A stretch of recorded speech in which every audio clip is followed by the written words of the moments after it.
چه جالب، اینجا رادیاتور هم در آوردن تو این پروژه. علی آقا خیلی جالبه، من نگاه کردم دیدم که اینجا دارن از رادیاتور استفاده میکنن. معمولا توی پروژه‌های توی قبرس از رادیاتور استفاده نمیکنن برای گرمایش، اینجا به چه صورته؟ عرضم خدمت شما بله همونطور که میفهمید درسته.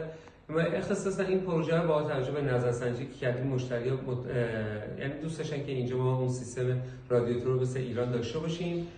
با توجه اینکه مشتریای این بخش این قسمت سایت هم تقریبا 70-80%شون به قول معروف ایرانی هستن، در نظر گرفتیم که توی واحدامون این رادیاتورها رو اجرا کنیم و این پروژه جزء معدود پروژه‌ای که این سیستم رادیاتور رو اینجا اجرا کردن. خیلی عالی، خدا باشد.